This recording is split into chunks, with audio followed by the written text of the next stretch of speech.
All right, everybody. Well, welcome to the Stories and Songs podcast. I'm Tim Ash, your host.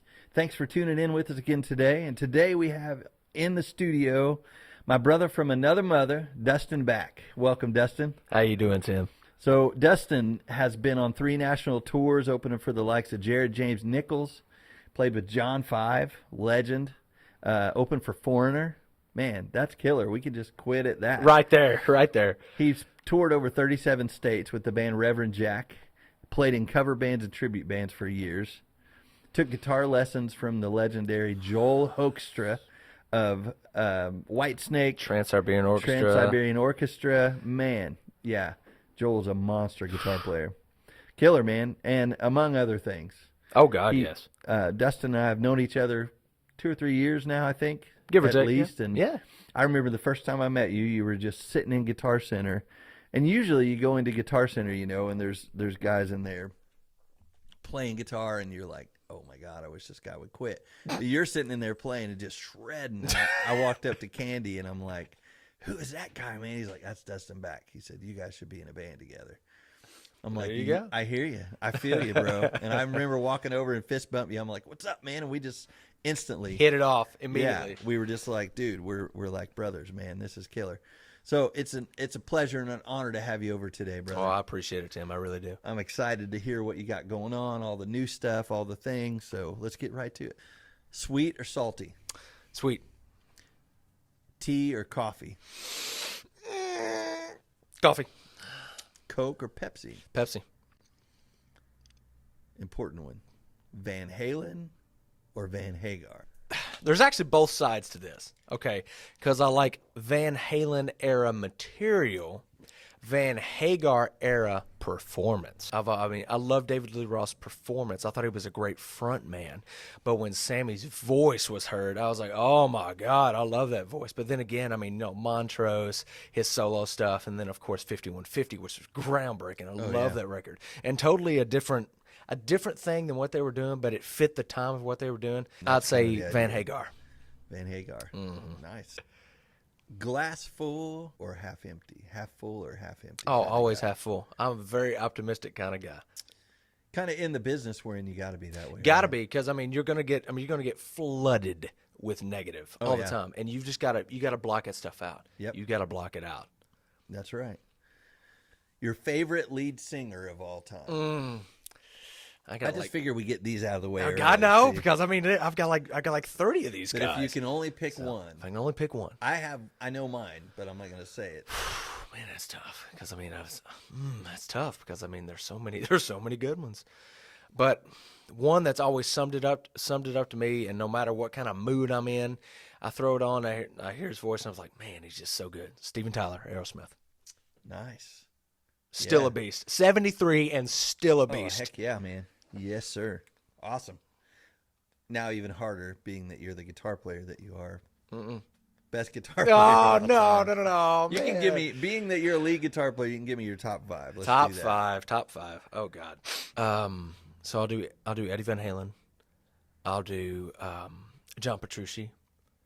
I'll do George Lynch. I'll do Gary Moore. Ooh. And Eric Johnson. Nice. If you had not become a musician, what do you think you would have chose as a path, as a career? Well, a lot of people don't know this, Tim. But before I really got heavy into music, of course, I was always playing. I was really focused on it. But there was another focus that I had whenever I was younger. About middle school is when it took over. I was a heck of a bowler. Really? Yes. I wanted to be the next Chris Barnes. I wanted to be the next Walter Ray Jr. I wanted to be the next Pete Weber. Wow. I loved it, and I'd done very, very well at it. Won several city tournaments, state tournaments, Pepsi-Cola tournaments. I got jackets and awards, plaques all over the place. That's awesome. I think the last time that I was in a league, I think I left with like a 215, 216 average. Wow. And that's pro level average. Yeah. And but basically what happened is that music just grabbed me by the heart and took me a different direction. And had it not been for music, I probably would have continued on. That leads us right into the next question. Sure. Then. So what is it about music that makes you feel so passionate? Well, it's the most wonderful thing about music, and I've actually seen this since I've been, have the privilege and honor to play all over the states, and see many different people from many different walks of life. And by song number 3, they're singing it back to me. That is just the most amazing thing that music could ever do. It's a universal language. You can go anywhere in the world. And, I mean, you start playing Sweet Home Alabama. Thanks. Everybody's going to know that song. They're going to sing it right back to you. And that's how you can, communicate that, because music brings out the passion. Music brings out, maybe the hurt, maybe the happy, maybe the, it's all different kinds of emotion. It's all rolled into one. That's just the wonderful magic of music. That's why I'm so enthralled by it. So you're also a songwriter. Yes, that I am. Do you have a song that you've written maybe either recently or in the past that you would say is your most favorite song so far?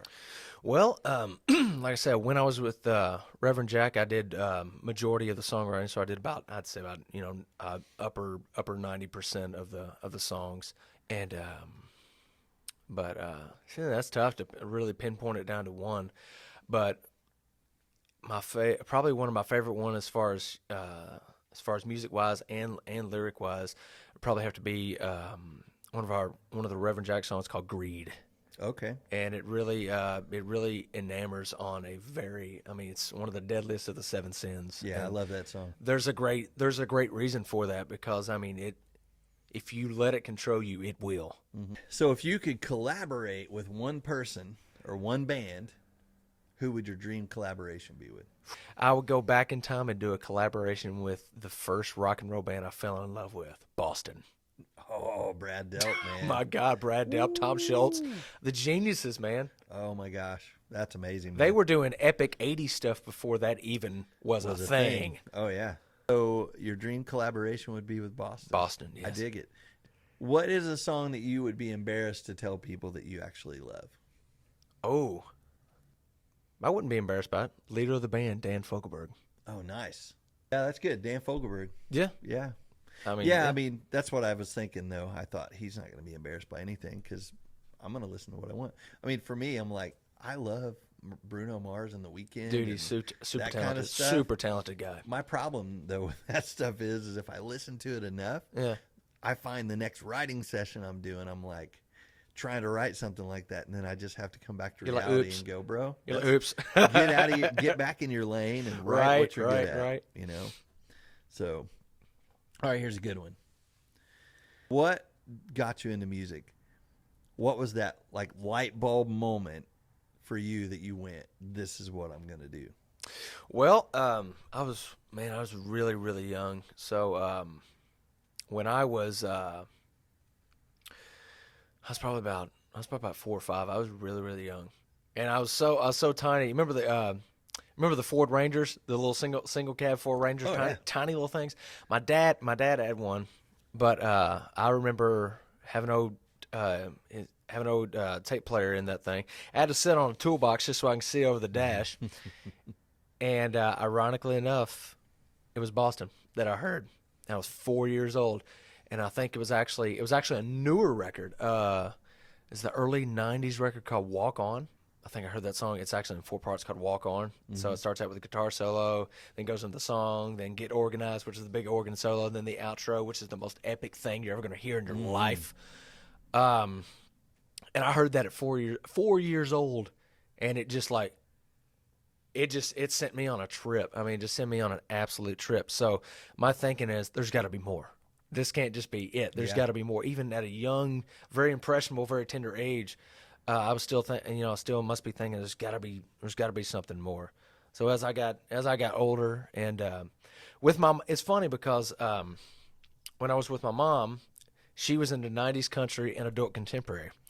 So that's where I got Travis Tritt, Dwight Yoakam, Toby Keith, Garth Brooks, Brooks and Dunn, Michael Bolton, Michael McDonald, Kenny Loggins, which are all great. Yeah, which are phenomenal. And then when I went over to my dad, which he was the rocker, so I mean, I got into you're never going to find a bigger Kansas fan in this planet, I promise you, than my dad. Nice. It's like how movie buffs always play the Kevin Bacon game, how it can always relate back to Kevin Bacon. Yeah. with my dad, how it always relayed back to Kerry Lickman in Kansas. So I mean, it was Kansas, it was Foreigner, it was Styx, REO Speedwagon, all kind of the classic guys. Then I got into kind of the more, kind of the heavier stuff. So you got into Aerosmith, Led Zeppelin, AC/DC, Ted Nugent, Van Halen, and then I heard Whitesnake, and I was like, what is this? Yeah. There's got to be more like this, and there was plenty. Oh yeah. So I mean, not quite as good. no, not quite as good, but still, I mean, still phenomenal in their own Whitesnake right. set the bar, man. Oh God, you had Whitesnake, you had Rat, you had White Line, you had Warrant, you had Great White. you had Great White, you had Poison, you had Y&T, you had Steel Heart. Oh my God, that that voice right there. You had your main guys, and then unfortunately, what happened. Some of my favorites from that era are actually in the late 80s, early 90s, the ones that got overshadowed. So your XYZ, your Firehouse, Extreme. I mean, all those guys. Yeah. Oh my God! But I mean, but again, that's when the grunge movement came in, and it got overshadowed. And those guys are just like, oh, okay, well, bye, baby, Guess we'll be bye, done. and that was all she wrote. So Yeah. Oh, literally, yeah. pun intended. But That's a Firehouse. yeah, band for all absolutely, of you. yeah. Yeah. So just the whole feeling of how it made you feel is, and you were just like, I got to do this. Oh yeah, it was so impactful. All right, here's a good one. If you had any advice to give to new up and coming musicians, if a kid walked in here off the street, 14 years old, and said, hey, I want to do what you guys are doing, what would be one really solid piece of advice that you would give him? Practice, practice, practice. Don't ever give up. You're gonna be shot down. You're gonna be rejected. It's gonna happen. And don't think you're not good enough, because you're always good enough. But the main thing is that you take all the good, absorb it. Take all the bad, shut it off. The more positive that you put in, that you absorb, the more positive is going to come out. That's the right. more negative you absorb, the more negative is going to come out. The law of reciprocity. That's how it always happens. And I That's wish more people would just understand that. Mm-hmm. Especially going into the arts or into being entertainers. Anything, whether you're painting something or you're playing something. Yeah. I mean, it's all art, and it all takes a skill level. And sure, like I said, I mean, and always another piece of advice. Guess what? Never get a big head. Be humble or be humbled. Yeah. Because there is always somebody better. That's right. And I know that. Don't drink your own Kool-Aid. Exactly. That's what they always said to me. Exactly. Don't get high on your own supply, man. Don't do it. That's right. Because somebody else right around the corner is just going to wipe the slate with you. Exactly. That's good. So practice. Practice. That's good. And I always would add to that, record yourself as much as possible while you're practicing. Either video now with phones. Sure. Put your video phone up and see how you look doing it, and listen to how you sound doing it. Because it'll be a game changer for you. Oh, sure, because it's going to be. I mean, it's funny because my voice sounds completely different on the microphone than it does naturally, and that's always going to happen. So, and hearing yourself and seeing yourself played back, you can work on everything. Because it's not going to lie. Well, because we always see what we imagine as our best self, right? Sure. Or hear that we think, but then when you listen back to it or watch it back, you're like, you go, whoa. What was that? Yeah, exactly. I've had like that moment several times. Yeah, it didn't sound that way in my head at all. Nope. So, nope. Yeah, so that's good, man. That's very good. So if you had one to pick, what would you say to date today? What is your biggest accomplishment so far? Biggest accomplishment was probably when Reverend Jack got that we got that record deal with Resurgence America out of New York.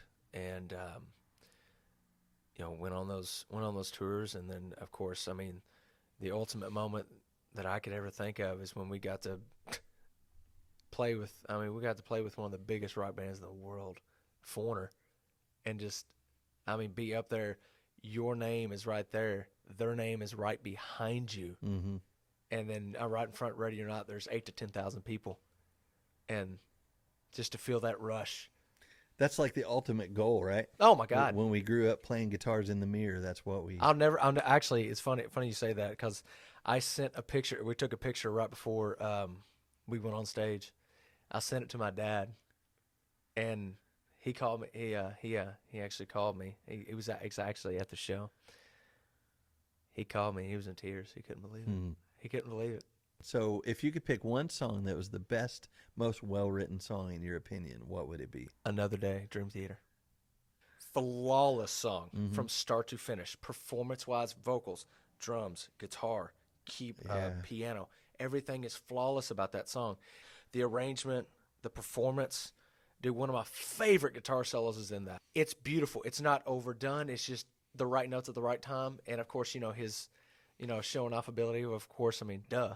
Yeah. But, everything about that song is just, to me, is just what I would do. What if I was thinking to write the ultimate song. Nice. What's the best compliment you've ever gotten from someone else in the industry? Wonderful story. This is a great one. So we're playing the Basement East, which only is in Nashville. We were out with John Five and Jared, and we're there. We're always there early, set up, sound check way before anybody gets there. Jared calls me over and said, "Hey, Dustin, come over here." And he said, "Are you a Judas Priest fan?" I said, "Does a bear in the woods?" He goes, "Oh, okay." He goes, "Well, I got a good buddy of mine, Richie Faulkner, coming out, gonna jam with me tonight." And I said, "Don't mess with me, dude. Don't mess with me. Don't play with me, dude. You better not be playing with me right now." He's like, No, seriously. Tim, I swear to you, right at that time, the whole place, the whole venue went hush. You could hear a pin drop, and you hear a door open. And I turn around. He has his black Les Paul in one hand and his Marshall Silver Jubilee in the other. Walks right in the door. We get up there at sound check. He's sitting right over here, stage left in the VIP section, like eyeing me down, man. And I was like, "Oh, God, don't fail me now. Don't fail me now." Like Ricky But, Bobby in oh, an my interview. God. Yeah, well, I'm not sure what to do with my hands. But so sound check went great. And I saw him over there nodding his head and smiling, kind of like, the nod of approval, so to speak. And then after that, we were all backstage. We met in the hallway, kind of passed. And I said, "Oh, excuse me, man." And he goes, "Oh, no problem, mate." Then he stopped me and he turned around and he said, "Oh, yeah, by the way, some great playing, mate. Keep it up." Wow. And I was like, Yeah. that was awesome. a wonderful moment. Yeah, man. From That was a a guy great like moment. that, of that caliber. Oh, my God, Jeez. to say that was a great thing. Dude. Well, you got some chops, man, for sure. That's the first thing I heard. Before I even talked to you, I heard you play guitar, and I was just like, "Damn, this dude, he's got it." Well, I do appreciate it, dude. And I try to, like, you can ask her, I'm like practicing every day. Well, that's the key, right? You got to keep it up, man. You're never going to be as good as your next. You're going to be better every day if you practice every day. Sure. And that's You're better than the guy you were yesterday because you practiced again. Exactly. Today. And that's all I got to beat. That's the only person I got to beat. Is the That's guy I right. was yesterday. That's it, dude. That's it. At the end of the day, I'm the only person I got to beat. We all The guy I are. was yesterday. That's right. When do you feel like you'll have made it? Made it. That's such a loose term nowadays, isn't it? It is. I mean, back in the day, I wish to God. I always said this. If I was 21 in 1981, I probably would have wound up in Rat or Mötley Crüe, and then probably would have wound up dead because of how crazy those guys were and how just insane days were back then. Man, that's really tough to say because music has made quite a shift. It's made a big shift, and it's still shifting. Yeah. Genres will continue to kind of culminate and kind of like mash together. Now, Yeah, I think that's inevitable at this point. Sure. Because first you had, I'll just take something from classic '70s rock. Then you had the harder rock. Then you had the '80s metal. Then you had the thrash metal. Then you had the alternative. Then you had alternative came in the '90s. Then you had the kind of like 2000s kind of pop punk era. And then you had your Nickelbacks and you had stuff like that. And the new metal. And then you had the new metal, which kind of mixed rap in it. And then cross pollinations of genres have really been since ever since more or less the '50s. Yeah. And I think that will continue on. Now, as far as made it, the only thing. Rock is making a comeback. I really believe it is. That's just a bold genre of such many subgenres come from that. But I believe it's making a comeback. It's slow, but it's sure. Yeah, the guitar's time is coming back. Sure, because dude. Well, then again, you think about in the late '70s and the '80s, and you had these guitar gods. That was the era of the guitar gods. And if you couldn't play a 20-minute solo that was amazing. It's like don't even try. You know, I mean, and then Yngwie, you know, like people like Yngwie and George Lynch, Eddie Paul Van Gilbert. Halen, I mean, Red Beach, Warren DeMartini. I mean, the list goes on and on and Yeah. on. But those guys were just impeccable at their craft. And, like, you know, you as a kid watching that, you're like, man, I ain't going to be able to touch that with a 10-foot pole. Yeah. But, though I really can't stand Nirvana as a whole, they did start a movement. They did start a movement. There was a big change. And it gave everybody access to play 3-4 chord songs and make complete songs out of it. So therefore, you know, the intimidation was gone. The intimidation was gone. It's like, hey man, I don't have to, you know, do crazy 8 tap finger runs Right. at blistering speeds. I can be the average guy in the I can garage be the average playing Joe guitar. and play, you know, play 3-4 chords. I don't know where we came from with that. That was when you will you know if you made it or not. There you go. But I think you answered it the way I thought you would. You won't, because You never do. There's always the next thing, right? Of course. Well, Dustin, brother, it has been a pleasure to have you, Tim, man. wonderful. So cool, man. I'm glad you came on. I'm glad you guys made the time to Dude, come I'm over. glad you had me, man. And you know what? Let's just real quick. Let's talk about what you're doing now.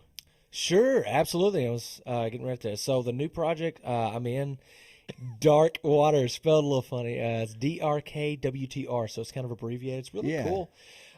We actually just got our stage scrims in with our Nice. logo on it and everything. Man, it looks killer. But it's a little different as far as what I would normally do. But me doing me in this new aspect really makes it unique and come along. Jordan Miller, lead singer in it. He's got, man, I think he's got a really good voice, a really very marketable voice. Yeah. I really, Didn't he? Was he like Jordan Miller? Jordan in the Miller Deadlights? did Deadlights. Yes, that was them. Yeah, And, dude, I knew his voice sounded I familiar. mean, dude, he could scream his ass off, and I mean, great set of pipes, and a very humble guy, and can write some good songs too. I'm really liking what I'm playing along. They're a little different, but I mean, they are very hooky, extremely hooky. They're money. Oh my god, that's I what could I see said. 'em I said, all. dude, these things are more addictive than Reese cups. Yeah, I could hear him on the radio, man. Everything I've heard from you guys so far, what I've been paying attention to. Yeah, I'm looking forward to having you back on. I'm just for sure. absolutely. So yeah. you guys have a website or Facebook page? Yeah, we got a Facebook page, so it's just Darkwater DRKWTR. Yeah, get us on there. Give us a follow. We got some videos on there. We got pictures and everything.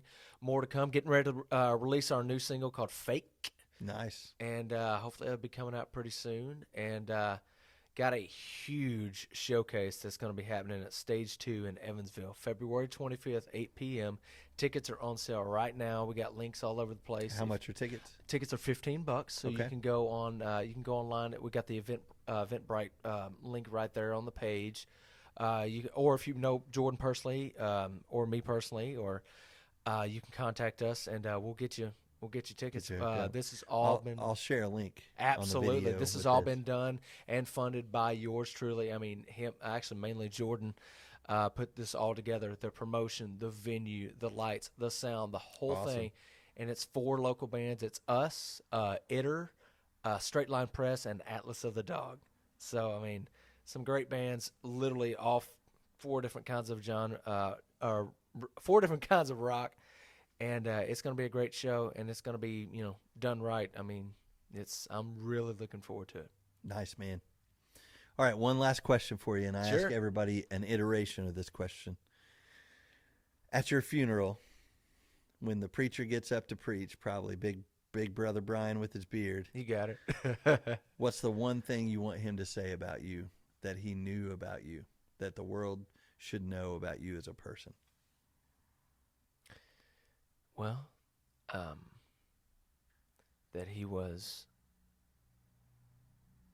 a very genuine kind of guy.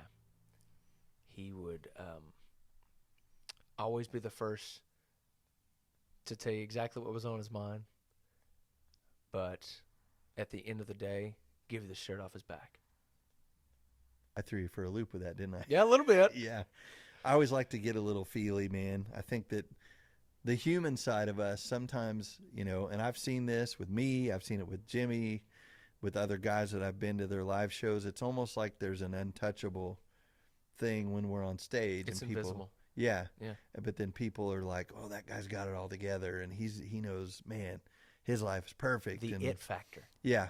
The that's it. That, yeah. That's the only word you can come up with. It's That's it. it. But it makes people intimidated to talk to us, and it makes them think that they're not worth our time. It can be, but I mean, and I've you know what? I've actually had that reaction a lot to a lot of people, and I'm like, just speak to me. I promise you, I'll talk back. I'm as cuddly as a teddy bear. I I promise. always say, you know what? I have holes in my underwear just like you, because how the hell else will we get our legs through there? Exactly. So, yeah. One leg at a time, man. One leg at a time, dude. Every morning. Yep. So, all right, brother. Thank you so much for coming on, man. I love you like a brother. Thank you, Tim. For real. Love you too, buddy. All right, man. All right, guys. Thank you so much for tuning in.